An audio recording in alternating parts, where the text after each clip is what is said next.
अस्सलाम वालेकुम रहमतुल्लाहि व बरकातहू। ऐ जनाब जिन्होंने लोगों के स्पर्म बहुत कम ने, बड़ी बड़ी दूर तक मेरे को लोग आते हैं माशाअल्लाह। ए हुण भी बंदा जिहड़ा आ रहा झंग तो आ रहा है तो वो जरासीम बिल्कुल खत्म हो गए हैं, है ही नहीं। हथ रस्सी करता रहा, होर गलत कारियां करता रहा, गोलियां वगैरह खाता रहा, तो वो वास्ते मैं बना रहा जनाब। ये नर जरासीम इंशाल्लाह बनाएगा।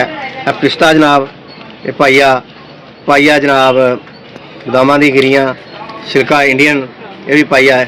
इन्होंने कर लेना, बना लेना। जो मैं कुटना है, कुट के अच्छी तरह इस तो बाद हत्थां नाल मलना, जिस तरह चूरी मलदियां होंदियां बुढ़ियां, उन्हें मल के बेहतरीन जो मिक्स हो जाए अच्छी तरह। वैसे नहीं मिक्स होंदा, जो मलोगे जिस तरह बुढ़ियां हत्थां नाल चूरी बनाउंदियां ते मल मल के बरीक कर देंदियां, ये मिक्स हो जाएगा।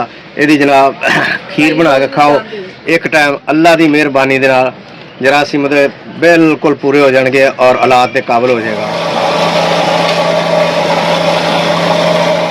भाई ये सफूफ तैयार हो गया जनाब दोस्तों। तो यदा तरीकाकार इस्तेमाल तो इन्ना चमच जरा रात को दुध गां के दुध बना जनाब।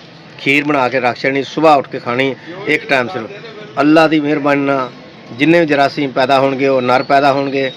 जोड़ा बंदा कहता कि मेरे औलाद नहीं होंगी, मैं उन्होंने बंदे दिता जिन्होंने 32-32 साल, 28-28 साल, 18-18 साल हो गया, 8-8 साल अल्लाह की मेहरबानी उन्होंने औलाद हुई है। मैं नाम भी उन्होंने दस सकदा क्योंकि मैं एक रजिस्टर बनाया, नाम लिखदा हुंदा बकायदा, जिन्होंने दवा की उन्हें इस्तेमाल किया तो की फ़ायदा होया तो की नुकसान होया। हर चीज़ नुकसान क्यों होना, इस चीज़ का नुकसान तो कोई नहीं। नुकसान वह होंदा जो गलत चीज़ इस्तेमाल करता। असी गलत चीज़ इस्तेमाल ही नहीं करी दी। अल्लाह की मेहरबानी कोशिश ये करी दी कि अगला दवाई इस्तेमाल करे, वो खावे, तो पैसे तो उन्हें सानू देने, नाल दुआवां भी साडे वास्ते करे। तो इंशाअल्लाह तुसीं इस्तेमाल करके देखो, कभी याद करोगे। अगर बनी बनाई लेना चाहो तो जनाब तुहानू मिल जाएगी 6000 की कीमत होएगी जनाब। बना के देंगे इंशाअल्लाह। ये जनाब 20-25 दिन आसानी साढ़े इस दवाई लंघ जाएंगे। 25 दिनों इंशाअल्लाह तुम बिल्कुल सैट हो जाओगे अल्लाह की मेहरबानी। हाँ जी, दुआ खाना जनाब, जो मर्जी तुम लै सकते हो। 62 नंबर दुकान है। ओके अल्लाह।